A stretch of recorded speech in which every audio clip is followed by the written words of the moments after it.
Hey everybody, how's it going? Welcome back to the channel. Welcome back for another Walking Dead video. Today's video, I guess, is a little bit more detailed, a little bit more scripted, and I've got my notes and everything. That's not something I really do that often, but kind of with how my Fear the Walking Dead 1 year anniversary video was kind of received, and it doing more than I guess more than well than a lot of my other videos do. Just the general discussion about the faults of the show and the quality of the show and things like that kind of made me want to discuss other things in the Walking Dead universe that have been kind of sore points or whatever for people since really the beginning, going back to weak plot points, character deaths, things like that. So I just wanted to take a minute and kind of do, I guess, a more detailed video, kind of more in-depth, again, with my notes. It's not something I do that often, so I wanted to talk about a few things as far as where the show kind of lacked in the past, clear to where it is right now. And I kind of wanted to jump into this with something that kind of dates back to the first couple of seasons of Walking Dead. The big thing with Walking Dead, as far as our walkers and the types that we've seen over the years, kind of dating back to the first couple of seasons, we saw variant types of walkers that kind of faded away after the second season. There's a good reason behind that.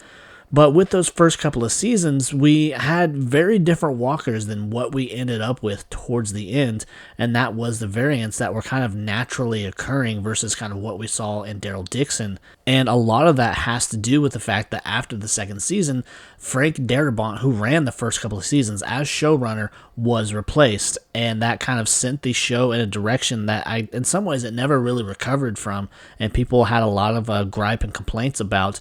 But just kind of going back to the first walker that we saw, which was the little girl walker, as she was approaching Rick, or as Rick was kind of seeing her from a distance or whatever, she comes back and she has remnants of who she used to be by simply picking up that teddy bear off the ground.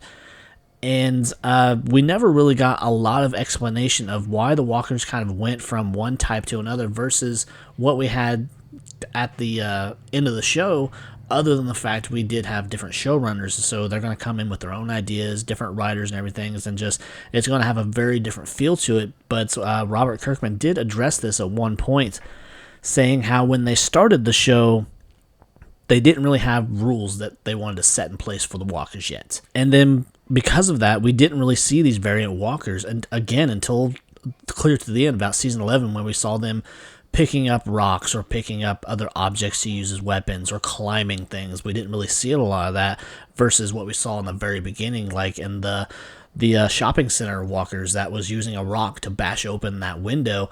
That's when we first met everybody. And so we didn't really see a lot of that. And then we flash forward to Daryl Dixon, where we have these variant walkers, but they're chemically enhanced. They're not naturally occurring. And then even there, they kind of tackled it in that first season. And then the second season of Daryl Dixon was very lackluster and just not well received. I didn't really care for it. And it just kind of speaks volumes about what The Walking Dead is currently, as far as the whole universe. The franchise is very lackluster, very low quality. We've had lots of complaints about the writers for Fear the Walking Dead, and I did a whole video about that, so I'll link it above. But just kind of the writers that were brought in, the showrunners that brought in, and it all kind of going back to Scott Gimple, who has more or less had a lot of complaints about him and the choices that he made, killing off certain people, and that's another topic I'm going to get into, but just the things that he did versus what we got in the beginning, and just altering the show of what it could have been, and really taking away from the quality, really taking away from what the show really could have accomplished, and the people that were there up until certain points, and they're just like, fuck it, I'm done. And a lot of people admit freely that they haven't watched the show, any of it, since about season 7, when we lost a handful of characters. But kind of going into more plot points or things that never got answered, or we never really got any payout, the biggest mystery that a lot of people still talk about today was the disappearance of Heath there in the 7th season, where we never got a real clear answer of what happened to him, and they always just kind of danced around the idea. They did Easter eggs of this and that, but we never really got a clear indication of just what happened to him. But when he disappeared, we got that scene where Tara goes back to the scene of the accident where they got overrun, and we got that one little bit where she picks up that card that says PPP, and we never really got a clear answer on what that meant or what it pointed to. This is when they were really starting to come up with the idea of the CRM. We saw bits and pieces, and that's just another point I'm going to tackle too, but the whole PPP card was just yet another mystery until Tales of the Walking Dead. I want to say it was episode 5, where we had that character who had a PPP card in his wallet as he's kind of going through his things, and they didn't really dive into it at all. They just kind of, hey, here it is, here's another clue, here's another throwback or what have you, and then they just avoided it, walked away. We never got anything about it again. And with the Heath thing, we never got anything as to what happened to him, who took him, and it was just something that was once again overlooked. And we never got the return of Heath in any form or fashion. We never got even a stand-in that could have played his character as to answer the question, what happened to him? And then the only real clue that we got, and you had to really kind of look out for it, was when Jadis and the Junkyard people were first introduced and Rick goes to confront them, ask for their help and whatnot. We have people who spotted the RV that was taken from that scene way back in the distance of the numerous junkyard hills that we had at the junkyard. And then after that, I don't think it really got an official word or anything of what happened to him until years later, where Angela Kang, who did become showrunner years down the road, but she said that Heath was indeed traded by Jadis, but he would never come back to do any more on-screen appearances. We just had to kind of go on what she said. The actor, Corey Hawkins, from what I understand, left because there were bigger opportunities for film, and I think there was actually one piece, and maybe I'll try to find it, but he just didn't want to come back. He didn't have a good time filming, which could be pointed at a lot of different people, I think. But even going further with The Ones Who Live, when it was first announced, and the build-up that we got with World Beyond, which was basically just a CRM story that would give us some sort of insight into what happened, but still it was something that was kind of hopped over and never addressed. And then when The Ones Who Live come along, we thought that maybe we would get some indication, some clear picture, just put right in our faces what happened to Heath. Did he go into the CRM? Did he get forced into the experiments of the A's and the B's? Did he become a consignee and he's living freely within the CRM and he's living a happy life? We just never got that confirmation. And that's just kind of one of the things over the years that they just never gave us an answer or anything about, just no payout about what happened to that character. And that's just kind of one of the many mysteries surrounding characters themselves that just really never sat well with fans, and they're still wondering. And I think they're still asking what happened to Heath, other than the fact what we've been told. But I don't think we'll ever get that clear, here's what happened to him, simply because the actor who played him doesn't want to come back. He doesn't want to do this. He's got bigger opportunities, and he didn't have a big part to begin with, so he doesn't feel particularly obligated to come back. And for him to kind of up and disappear too, that kind of paints the picture that this was maybe not his decision, or just something come up where he just was like, all right, I'm done with the show, I'm never coming back, or he didn't get along with people, which was very possible because Scott Gimple himself has really rubbed a lot of people the wrong way. And we'll kind of dive into more of his decisions that really kind of point in that direction too when we get into character deaths. Now, character deaths, we've had several over the years. Some were acceptable, we could live with them. Others just really altered the path of the show, and they never really recovered from it. And we had our acceptable ones, like Shane. He was a villain, he became a threat, and he got exactly what he deserved. Would I have liked to have seen him split off and do another group and then maybe come back years later? Absolutely, because I love John Bernthal, and I think he would have come back and played a very good villain, but that's just not how it plays out, because of course, with the comic material, he doesn't even make it that far. He was supposed to be killed within the first few episodes, but he played his part, and he became that threat that Rick had to deal with, so he was dealt with, and that was the end of his story. That's all the story that he was really intended for. And then we got our deaths that really didn't sit well with people, which will include the death of Abraham and Glenn. Now, their deaths, I could say, though, they were acceptable and they weren't. Like for Abraham, he didn't even get his comic book death. He actually, I believe, lived a little bit longer than he did in the comics. He actually got a death that didn't take part in that particular part of the story, whereas Glenn, on the other hand, he did get his comic book death. It was just the fact that it came on as a surprise and a shock, because we know that when they filmed those scenes, they filmed multiple alternate death scenes for every character to keep it off of the internet, so it would be surprised, considering that season 6 ended in a cliffhanger. So they wanted to keep that off the radar of people that were out to find what was going on with these characters, who was actually going to die, because of the style in which they ended the 6th season, and it just really pissed people off too. But when they come back and they killed Glenn, that was definitely a turning point for a lot of people, where they left the show and they never come back. There's plenty of people out there that said they never come back. They left after the deaths of Abraham and Glenn, and just something that's really ruined the show for them. But people like me who have read the comics, who kind of saw it coming, regardless of the fact that it was a little bit different style than what we saw in the show versus what we read in the comics. But kind of moving on from that too, we had the death of Dale. Now Dale, his death was very controversial in the sense that he left, the actor that played him left, because of the fact that Frank Darabont was fired at the end of the 2nd season, because him and Frank were very good friends, and after he left, he didn't want to take part in the series anymore, which is, good on him, that kind of loyalty and whatever to his friend. But that was why Dale got killed off the way he did, which in my opinion, probably for the best, because if he were to stick around and they kept him on the path of his comic book counterpart, that would have been very weird. It would have gotten very awkward, considering that him and Andrea develop a relationship within the comics. So I don't think I would have liked to have seen that on screen. It just would have been very weird, considering the father-daughter dynamic that they developed over the course of their time on the show. But we had other characters like T-Dog.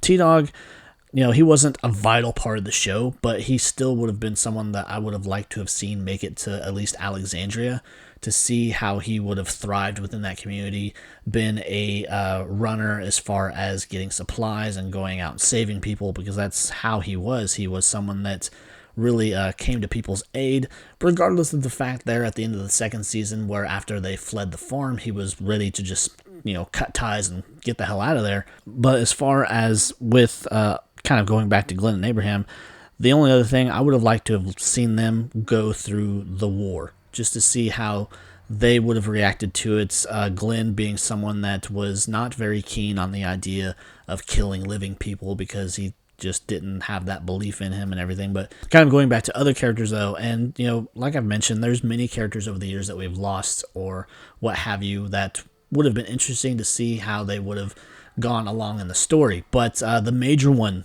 and people still give Scott Gimple a lot of shit for this one, and in my opinion, rightfully so, because it changed the direction, it changed the tone of the show forever, and it never really recovered from it. And that's something that I actually had the chance to talk to Caitlin, who played Enid, about, and I did actually kind of mention this to Chandler Riggs when I met him too, but just how people are still pissed about this when he was killed off, and kind of done dirty the actor himself when he was promised, so many more years in his contract. He was looking at schools, he was looking at houses, and just how that all came tumbling down after he was brought in and he was told that he was going to be killed off. And that just completely changed the tone of the show, changed how people felt. Andrew Lincoln didn't like it at all. That was kind of one of the factoring points of the decision to leave the show after season 9, because he was pissed about that, on top of the fact he did want to go home and spend more time with his kids. But kind of on top of that too, I think the only reason that Andrew Lincoln came back to do The Ones Who Live, aside from the fan demand, and I'm sure his own love for the character, was because that he would have a lot of creative say-so as far as that show is concerned. But the whole shit deal about Chandler and everything that he was told and then it was just taken back, that's really just did it for a lot of fans, where, that was another turning point within the show where people stopped watching after that, and they didn't want to pay attention to the show anymore. They didn't care about the characters, because they did away with a character that's, spoiler alert, who lived through the very end of the comic book, who was supposed to be the final survivor. We had a few of others, but he was supposed to be the one where it was telling the story from his point of view. And when they took that away, it just really didn't set well with fans. It's fucked up the show in a lot of aspects, and even more so because the whole reason he died obviously, because he saved Sadiq. He took a bite for him while trying to get him to safety, and then Sadiq was killed like a season later. That's what made it just unbearable there for me especially, because it was a pointless death. He went out of his way to save this guy, and then they just killed him off a season or two later, and then it was just rendered completely moot for the most part, and just I could not stand that part of it. And not only that, with the fact that they did away with Chandler and did away with his character, it was a huge missed opportunity as far as he could have been handed the reins after Andrew Lincoln left, if he decided to still leave to go spend time with his children. And not only that, with him returning, he could have been there when Rick returned back to Alexandria after being missing for all those years, because of all the callbacks they had to him in The Ones Who Live. Didn't even matter, because I was really hoping they would have had Chandler come in to do a cameo as a dream sequence or something. And I actually, again, I mentioned to him this when I met him at cons, because he hadn't seen it all at that point, but he knew about all the callbacks to his character, and he just said he simply didn't get the call, and it was just a huge missed opportunity in that aspect, because we could have seen just a very emotional thing, and it would have made the episode where we were having all of this talk about Carl and how Rick couldn't remember what he looked like and whatnot. It would have made that episode so much better than it already was. Now, jumping into present day, this is something that is a huge plot hole with no payout that has been just unbelievably just rant-inducing and infuriating, which was the CRM. The CRM, to me, could have been so much more. They could have done so much more with it. Characters, plot line, all of it. It could have been a very big story point for The Walking Dead and could have played a part in the end game of it all. Even kind of assuming they have any idea what the fuck the plans are for the end of the show, for the end of these characters in this just particular corner of the Walking Dead universe, was the CRM was built up over many shows, over many years, and just with cameo appearances of different characters, and with the World Beyond being basically a CRM show, there was zero payout. After all of that waiting, we got The Ones Who Live, and we thought we were going to see just these big reveals, and then we got the word of the Echelon briefing, which was supposed to be a big deal. That turned out to be nothing. And that was just the most frustrating part about it all, was that the CRM was supposed to be this giant mystery power where we had mysterious choppers flying over Atlanta. We had the bombing of Atlanta. We had the bombing of Los Angeles, and then we got that reveal. The CRM was responsible for that, or just a particular soldier from the CRM who kind of defected from U.S. military to the CRM. He admitted to that, and that was kind of a big thing too. I really enjoyed that part of it. But with the World Beyond, we were supposed to get kind of a peek behind the curtain as far as the CRM was concerned, because we weren't getting just talk about the military aspect of it. We were getting talk about the schools, the experiments, just everything that was going on with the CRM. And we got the reveal of Major General Beale, who was supposed to be a big character, and we got the reveal of his son, who just ended up being there for that series, and then we had no mention of him ever again. And that kind of leads into, when we got The Ones Who Live, Major General Beale was supposed to be, in my opinion, the villain. He was supposed to be the one to bring it all to this big climactic ending, and it did not go that way at all. It was a complete bust. And then just as The Ones Who Live went on, each episode was good. That opening episode was amazing, and then we had following episodes up until that last one. And the biggest complaint among all Walking Dead fans was that episode was so rushed that it made zero sense. There were all of these plotline conveniences to take down the CRM, to just have Rick and Michonne accomplish their mission with little to no problems whatsoever. Just happened to have all of these soldiers gathered in one place, and just every possible plot convenience was there to help Rick and Michonne accomplished their mission single-handedly, taking out this threat with little to no difficulty. But when it came down to it, they brought in this great actor, Terry O'Quinn, who was known very much for his part of John Locke within The Lost. And I actually just recently watched that, considering that show is 20 years old, which is just ridiculous to say in its own. But when it came down to it, they brought this actor in, and we believed that he was going to play this super important role, but then he was barely on screen. He barely had any dialogue, and then they brought him in for this last episode to do the Echelon briefing, which is supposed to be this big revelation, and Gimple teased how this is going to change The Walking Dead forever, and that was not the case at all. That was just complete hype and promotional whatever of the show and of the universe, and there was no payout whatsoever. There was nothing that was just mind-blowing about this Echelon briefing, other than the fact all it really accomplished was just planting more seeds of possibility for Walking Dead stuff down the road, where he mentioned that he has spies all over the world. And if they're going to revisit these spies, I'm going to say probably not. But just with that too, when we got that last episode, when Rick was going in for that briefing, and then this is probably one of maybe 3 total appearances that Beale had within the whole show when he's supposed to be this very important character. Rick just kind of downplays it, jumps that counter, and just takes him out, and that's the end of him. And then he's used as cannon fodder to set off that explosion to take out the CRM at the end of the series. And it was just a complete waste of character, waste of an actor, and turned out to be one of the most anticlimactic endings that we have ever seen to this giant thing that was supposed to be a huge branch of the Walking Dead story, because the seeds for the CRM had been planted over years and over shows, and just it turned out to be nothing. And that's just I guess my biggest complaint about it all was that we have yet to get any real payout for The Walking Dead. And now the most current one is the Rick and Daryl and everyone else reunion that we may or may not see, because we have Daryl off on his little adventure, we have Maggie and Negan off on theirs, and there's just no clear direction with that show, with either show. Dead City's kind of its own little story right now, but Daryl Dixon, they're all about supposedly getting home, but then they're just getting backtracked in these different locations. As we know, seasons 1 and 2 were in France, season 3 will be in Spain, and there's talks of season 4, if it comes to pass, being in the Middle East.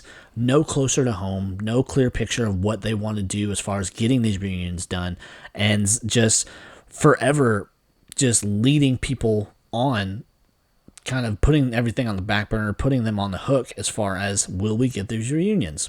And despite it all being the biggest demand or request of the fandom, they have really shown that they are in no hurry to fulfill this wish of the fandom, because Daryl, it seems, could be going on for 3 or 4 more years. Dead City, same situation. And we have to wonder, do they care? Do they want to have us get what we want? Do they want to close us out? And the answer in my head is just a resounding no, because they're going to do this show as long as possible, because it makes money for the actors, it makes money for the network. And Scott Gimple just has made it more clear than ever. He just made it abundantly clear he does not care. He does not care about what the fandom wants. He doesn't care about their opinion. He's all about getting that fat check at the end of it all, because he is just on his own path. He's going to milk these characters in this universe for all it's worth. But anyways, guys, that is just kind of my big rant, and I hope you followed along with it. I hope you share some of the same feelings that I do. If you do, please leave a like, leave a comment. Tell me what you think. What's your biggest disappointment with The Walking Dead? Do you hope that they have some idea in mind that could give it the proper closeout with all of our characters? Because along with all of that too, this is kind of something I guess I kind of skipped over, but if you've been following along with The Walking Dead, you know that there's all of these setups as far as Morgan, Dwight, and Sherry, just all of these character setups and all these story setups where we may never get any kind of payout or anything like that. And I just want to know your thoughts about it and what you think about just what's going on with the Walking Dead world in general. But if you enjoyed the video, again, please leave your likes, your comments, and consider subscribing. I'd really appreciate it. I really enjoy doing these discussion videos and just kind of getting people's opinion about it. But I guess that will do it, guys. I will talk to you later. Take care. Bye.